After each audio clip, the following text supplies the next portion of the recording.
Bonjour à tous, petit message très rapide de la Charlie du futur, juste pour vous dire que la vidéo qui va suivre parle de prostitution. Sans blague. Le truc c'est que c'est un sujet, comme vous le savez, assez délicat et la vidéo va être très certainement démonétisée. Sauf que on a été plusieurs à travailler dessus et j'ai fait notamment appel à une super illustratrice qui m'a fait des frises magnifiques pour l'épisode et moi je dois pouvoir rémunérer tous ces gens-là. Donc du coup ce que j'ai choisi de faire c'est d'accepter un partenariat pour l'épisode et donc la minute qui va suivre est consacrée aux sponsors. De façon à pouvoir nous rémunérer parce que la vidéo elle sera pas monétisée. Donc voilà, sachez que cette vidéo est sponsorisée par... NordVPN. Durant des siècles de conquêtes et d'échanges, il demeurait difficile d'accéder aux services et aux mœurs d'ailleurs. Le voyage était synonyme d'aventure mais aussi de sacrifice et de danger de l'inconnu.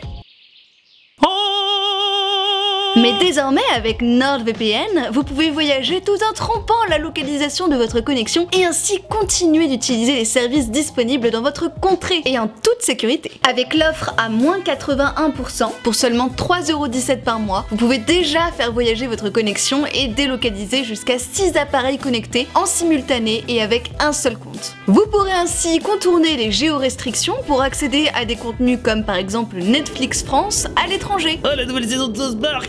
Ou au contraire découvrir des contenus des catalogues étrangers depuis la France car NordVPN a jusqu'à 5500 serveurs ultra rapides dans 60 pays différents. Vous craignez les malédictions 2.0 ?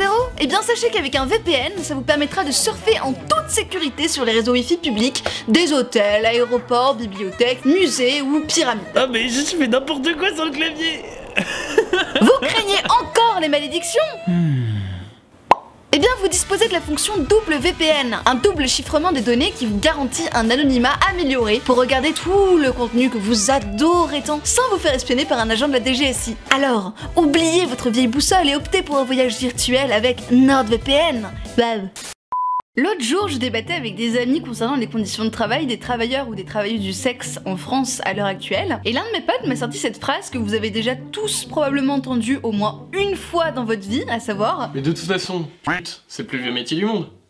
Et là, j'étais bien embêtée, parce que c'est un peu la carte joker des arguments. Ça sous-entend que puisque c'est là depuis toujours, ce serait un métier indispensable à l'homme et donc qu'il ne faudrait pas le remettre en question. Sauf que moi, les arguments d'autorité à base de « c'est comme ça depuis toujours, donc c'est normal », eh ben j'aime pas trop ça.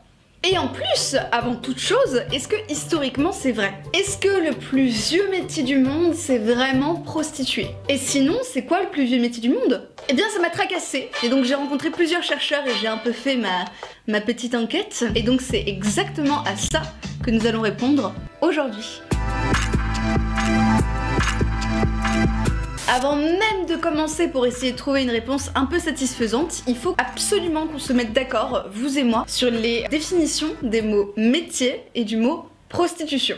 Parce qu'on va avoir des résultats extrêmement différents en fonction de la définition qu'on leur donne. Est-ce que la prostitution est le plus vieux travail du monde? Eh ben c'est très différent de est-ce que le sexe est le plus vieux passe-temps du monde? Ou de est-ce que obtenir quelque chose en contrepartie d'une faveur sexuelle est la plus vieille pratique du monde? Alors je sais, j'ai l'air de chipoter mais vous allez voir que ça change tout. J'ai donc ouvert mon Larousse comme une grande et voici ce qu'on obtient pour la prostitution. Acte par lequel une personne consent habituellement à pratiquer des rapports sexuels avec un nombre indéterminé d'autres personnes, moyennant rémunération. Donc, on parle de prostitution si 3 conditions sont réunies. D'abord, il faudrait que la pratique elle soit plus ou moins consentie par la personne. Par exemple, on va pas parler de prostitution dans le cas d'une personne qui est forcée ou qui est violée. Il faut qu'il y ait une forme de libre arbitre dans la décision et que ce soit a priori pas imposé par la société ou par autrui. Ensuite, il faudrait que la pratique soit habituelle, donc relativement régulière. On va pas parler de prostitution s'il s'agit d'un cas isolé ou rare. Et enfin, il faut que cette action soit effectuée dans l'objectif de percevoir une rémunération. Donc ça va être notre définition actuelle pour la notion de prostitution. Donc notez-la bien parce que ça va nous servir de référentiel pour toute la suite de l'épisode. Maintenant, on va passer à la notion de métier. Et là, c'est le bordel. Alors, la définition, c'est activité sociale définie par son objet, ses techniques, etc. Ou alors, profession caractérisée par une spécificité exigeant un apprentissage. Ou alors, habilité technique que procure la pratique ou l'expérience. Ou encore, fonction permanente possédant certains caractères d'une profession.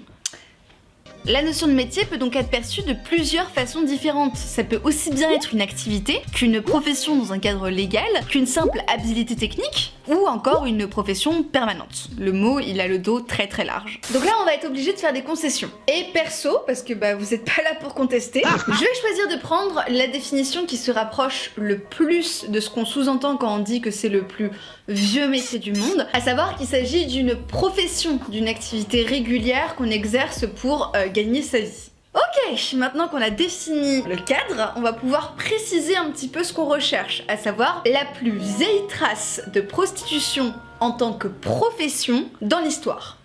J'ai commencé mon enquête en remontant les traces historiques de prostitution et en regardant un peu les sources disponibles sur le sujet. Et ce que j'ai découvert, c'est qu'on a pas mal de documentation au sujet de la Grèce antique, ce qui est a priori cool, mais est-ce que c'est assez vieux? En fait, ça veut dire quoi, vieux? Et là, je suis confrontée à un nouveau problème d'interprétation des notions. Parce que vieux, ça peut aussi bien désigner vos grands-parents que, les dinosaures. Et le souci, en fait, c'est qu'on a vraiment une fausse idée de ce que représentent vraiment concrètement les échelles de grandeur en ce qui concerne l'humanité. Par exemple, si je vous dis Égypte ancienne, vous voyez ça, alors qu'en réalité, la civilisation égyptienne s'est étalée sur près de 3000 ans. Et 3000 ans, c'est ça. Là, par exemple, on est en 2019. Ok, et dites-vous qu'il y a 3000 ans, on était à la 21e dynastie égyptienne, dans la 3e période intermédiaire. Donc l'histoire, c'est long. C'est très long. Le biais qu'on a, c'est qu'on a souvent tendance à voir un peu que la partie émergée de l'iceberg. On compte à partir de l'an 0, donc on a l'impression que notre histoire c'est ça, alors qu'en fait, avant l'an 0, il y a des choses, et ça représente un paquet de temps. Les plus anciens restes trouvés de l'homme, donc Homo sapiens, ils datent d'il y a 200 000 ans. Et les premières traces de civilisation ayant acquis l'écriture, donc qu'on peut étudier via les sources écrites, elles remontent à la fin du 4e millénaire avant Jésus-Christ, donc il y a 5000 ans. Alors quand on parle de prostitution comme étant le plus vieux métier du monde, on parle de quoi au juste? Parce que si l'homme il est vieux, le monde lui il l'est mais encore plus. Donc je suis partie du principe que la phrase voulait dire en réalité la prostitution est le plus vieux métier pratiqué par l'homme et non pas du monde, parce que je doute que les dinosaures tapinaient. Coucou. Donc c'est cool parce que déjà ça réduit notre échelle. Maintenant on n'est pas hyper avancé parce que ça voudrait dire qu'il faut remonter 200 000 ans en arrière pour vérifier si les premiers Homo sapiens pratiquaient le proxénétisme. Et là ça se complique. Parce que comme je l'ai dit, l'écriture elle remonte qu'à il y a seulement 5000 ans. Donc pendant 195 000 ans, en gros, on n'a pas gardé de sources écrites de ce qui se passait. Et nos seules connaissances sur cette période qui est quand même un petit peu longue, on les a non pas grâce à l'histoire, mais grâce à la préhistoire. Et le souci en fait c'est que même s'il est peut-être arrivé une fois qu'une meuf échange un bien contre une faveur sexuelle dans la préhistoire, on n'a aucun moyen de le vérifier ni de le prouver. Il existe à ce jour aucune preuve préhistorique d'une quelconque forme de prostitution. Et quand bien même ça collerait pas à notre définition, ce serait ni de la prostitution ni un métier, puisque la notion même de métier elle n'existait pas telle qu'on l'a définie pour notre phrase. Alors les hommes ils avaient bien des activités, des occupations quotidiennes, mais c'était pas des métiers au sens où on l'entend aujourd'hui et au sens où on l'a défini précédemment. D'où l'utilité de définir les choses. Faites-moi confiance un peu bordel. Ok bon on avance un peu. Donc il va falloir raccourcir notre échelle pour revenir dans l'histoire et non pas la préhistoire, comme ça on pourra peut-être avoir des sources écrites. Et ça correspond aussi au début de la notion de métier telle qu'on la comprend, ou du moins d'une forme qui s'en rapproche un petit peu. Donc on commence nos recherches depuis le 4e millénaire avant Jésus-Christ. Et je propose même de commencer par regarder chez le premier peuple qui serait aux origines de l'écriture, à savoir les Mésopotamiens. Comme ça au moins on reprend tout depuis le début. J'ai donc feuilleté un de mes auteurs préférés en ce qui concerne la Mésopotamie, à savoir l'historien Jean Bottero, et j'ai essayé de chercher un petit peu s'il y avait des traces d'une quelconque forme de prostitution. Et il y a quelque chose.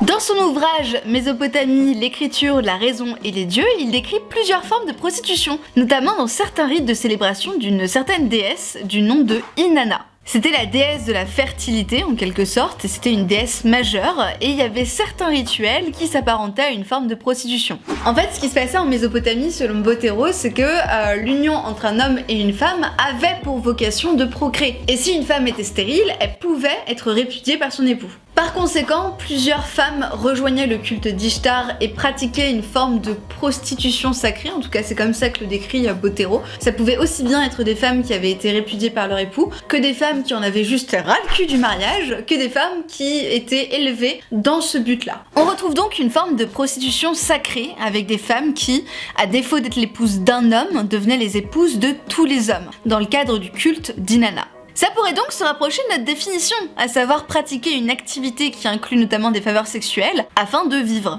On retrouve beaucoup plus tard la trace de ces femmes dans des écrits, notamment ceux d'Hérodote, qui les décrit très bien comme des prostituées sacrées, donc a priori ça collerait. Sauf que, plusieurs soucis. Déjà, les écrits de l'époque pour décrire les accouplements dans le cadre de la vénération d'Inanna, ils sont pas décrits comme des actes de prostitution en tant que tels, comme on l'a défini. Il s'agissait davantage de rendre hommage dans le cadre d'un culte à une déesse. Bottero il parle même d'une notion de destinée. Si une femme était prostituée, c'était pas un choix, c'était une volonté divine. Elle avait un rôle à accomplir. Loin d'être immorales, ces femmes étaient avant tout des prêtresses en quelque sorte. Et certes, il s'agissait de sexe et du quotidien de ces femmes, mais l'action elle était réalisée dans un objectif religieux et non de rémunération. Également, on peut soulever la question du consentement. Certaines des officiantes du culte, elles étaient placées sous la protection de la déesse dès le plus jeune âge. Donc on peut se poser la question de est-ce que c'était vraiment un choix? De plus, la société de l'époque répudiait plus ou moins les femmes stériles et les poussait à regagner une place dans la société en rentrant par exemple au service du culte d'Inanna, alors que d'autres, elles, y rentraient de leur propre chef parce que justement lassées du mariage. Un autre point qui me chafouine un petit peu, c'est que ces pratiques, elles semblaient pas avoir été encadrées comme des activités professionnelles en tant que telles. Elles faisaient partie d'un tout, d'un culte. Par exemple, on pourrait penser que puisque ces femmes étaient mises à l'écart, il s'agissait donc d'une forme de réseau de prostitution. Mais c'est pas le cas. Elles étaient mises à l'écart parce qu'elles étaient considérées comme sacrées, un peu comme les sourciers ou les maléficiés. En fait, on pensait que tous ces gens-là étaient en contact avec le monde surnaturel, donc on les mettait de côté. On était à la fois fascinés par ces gens et en même temps on les mettait à part. Il s'agissait donc pas d'une organisation de prostitution avec un réseau et conceptualisé en tant que tel, mais simplement d'une mise à l'écart de quelque chose qu'on considérait comme étant extrêmement sacré. Et tout ça, entre le cadre religieux, la fonction et la vision de cette activité à l'époque selon les Mésopotamiens, eh ben ça colle pas à notre définition de ce qu'est la prostitution. Oui, mais Hérodote, il a dit que c'était de la prostitution sacrée, vous allez certainement me répondre, donc fin du débat? Eh ben non. C'est pas parce que Hérodote, il a considéré que c'était une forme de prostitution que c'était vraiment le cas. Et là on rentre dans un de mes aspects préférés de l'histoire. Petit rappel, Hérodote est un historien grec. Il a donc vécu presque 3000 ans après l'apparition des cultes d'Inanna. Il s'agit donc d'un point de vue a posteriori, et en l'occurrence le point de vue d'Hérodote, eh ben, il est compromis par sa propre vision de ses actes. C'est sa vision des événements qu'il retranscrit, c'est pas une réalité historique. Le mot prostitution pour désigner toutes ces pratiques, eh ben, il nous vient de la vision très véhémente des Grecs, qui considéraient ces femmes comme des débauchées par rapport à leurs propres mœurs et à leurs propres codes sociaux. Ça veut donc pas forcément dire qu'à l'époque où on vénérait Inanna, ces actes étaient considérés comme une forme de prostitution. Je pense qu'on peut exclure la prostitution sacrée de notre liste et réduire un petit peu notre échelle chronologique. On continue. Par la suite, on a grosso modo pas retrouvé de sources attestant d'une forme particulière de prostitution jusqu'à l'époque des Étrusques, aux alentours du 2e siècle avant Jésus-Christ. Donc sacré saut dans le temps quand même, hein. Alors encore une fois, ça veut pas dire que pendant tout ce laps de temps, il y a absolument aucune fois où quelqu'un a échangé une faveur sexuelle en échange d'un bien matériel. Ça veut juste dire que si c'est arrivé, c'était plutôt ponctuel, en tout cas ça n'existait pas en tant que métier tel que nous on l'a défini, et également qu'on n'a pas retrouvé de sources écrites sur le sujet. Ok, donc étudions le cas des Étrusques. Le matériel iconographique et les sources textuelles nous présentent des femmes dont le rôle est super singulier, puisque même si elles n'ont pas une position semblable aux hommes, elles sont relativement libres pour l'époque. Elles participent aux banquets, elles possèdent leur propre nom, leurs propres biens, elles peuvent gérer des propriétés, etc. Ok, et la prostitution en tout ça? Et bien justement, on retrouve des sources qui expliquent que certaines femmes pouvaient se donner à des formes de prostitution, soit contre une rémunération, soit au cours des banquets. Mais ces sources ne sont pas étrusques. Elles sont grecques. Et les Grecs, on l'a vu, ça les chafouinait quand même beaucoup de savoir que la femme étrusque pouvait être aussi libérée sans que ce soit nécessairement une prostituée. Par conséquent, plusieurs auteurs grecs ont dépeint les banquets étrusques comme des moments de décadence ultime. Ils considéraient leurs mœurs comme dépravées et jugeaient que les femmes présentes à ces banquets ne pouvaient être forcément que des courtisanes, hein, puisque sinon, qu'est-ce qu'une femme foutrait à un putain de banquet? Encore une fois, on a donc bien la notion de prostitution dans une civilisation ancienne, mais elle ne nous vient pas directement de l'époque en question, mais du regard grec. Ok, mais alors du coup, à quand remonte la première notion de prostitution telle que nous on l'entend dans une époque ou dans une société? Remontons encore dans notre échelle chronologique à la recherche de la première apparition du métier de prostituée tel que on l'entend aujourd'hui, parce que pour l'instant c'est chou blanc, hein. Alors je tiens à dire qu'à ce stade, on a un petit peu déjà répondu à notre question de base. On est remonté au 2e siècle avant Jésus-Christ et à ce stade, toujours aucune trace dans les sources de l'époque d'une quelconque notion de prostitution en tant que telle que nous on l'a définie. Pourtant à cette époque il y avait déjà d'autres métiers hein, comme l'artisanat, la politique, le commerce. Mais bon, on est joueurs donc on va un petit peu essayer de continuer le jeu et de trouver la réponse, à savoir quelle est la plus vieille trace de prostitution telle que nous on le conçoit dans l'histoire. Allons-y. Ah, j'adore mes dimanches soirs. Je remonte donc les sources et ça y est, la première forme de prostitution présentée comme une forme d'activité économique avec des lieux aménagés en public pour la pratique, la citation du mot prostitution et la définition quasi contemporaine du métier, et elle remonte justement aux Grecs. Et oui, la première vraie forme de prostitution telle que nous on la conçoit, qui correspond à la fois à notre définition moderne du mot prostitution et du mot métier, elle nous vient de la Grèce antique. Et alors la prostitution chez eux, c'est même une institution, très loin d'être une activité clandestine, elle fait véritablement partie de la vie quotidienne grecque et des activités économiques les plus rentables. On y trouve donc des bordels publics appelés les loupanars, et il existait plusieurs types de prostituées, allant de la simple esclave à la femme libre qui se fait sa petite pub dans les rues. Par exemple, dans les faits assez surprenants, certaines de ces femmes, elles portaient des sandales avec des semelles gravées à l'arrière et elles les utilisaient en fait pour me laisser un message marqué sur le sol, avec noté par exemple « Suis-moi ». La prostitution, c'était même tellement in que Solon il a voulu lever la taxe sur les prostitutions pour que ce soit accessible à tous.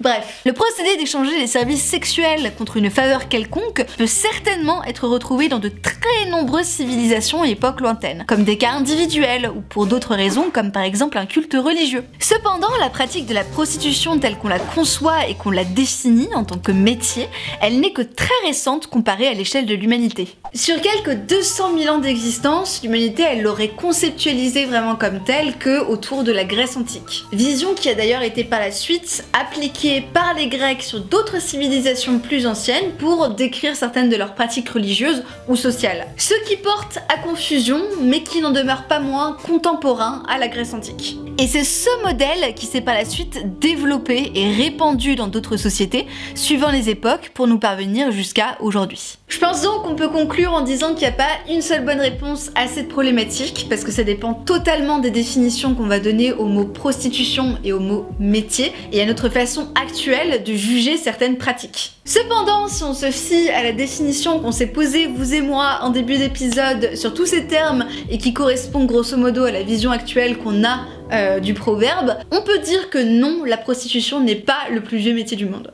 Alors, ça nous aide absolument pas sur notre débat concernant les conditions de travail des travailleurs et des travailleuses du sexe, mais en revanche, la prochaine fois que quelqu'un vous dira « Pute, c'est le plus vieux métier du monde », vous pourrez répondre à votre interlocuteur d'aller cordialement se faire voir chez les Grecs. Voilà, c'est la fin de cet épisode des Revues du Monde, j'espère qu'il vous aura intéressé, youpi! Si c'est le cas, je vous le demande vraiment, s'il vous plaît, avant de partir, laissez un like à la vidéo, parce que moi ça me soutient énormément, et c'est toujours hyper cool de voir vos nombreux messages en commentaire et vos likes, moi ça me fait beaucoup de bien. On manque de soutien et j'ai l'impression que de plus en plus sur YouTube tout devient extrêmement dense et j'aime pas cette sensation de ne plus vraiment être proche de vous. Donc sachez-le, à chaque fois que je poste une vidéo, dans les 2-3 heures qui suivent sa mise en ligne, je suis présente dans les commentaires pour vous répondre.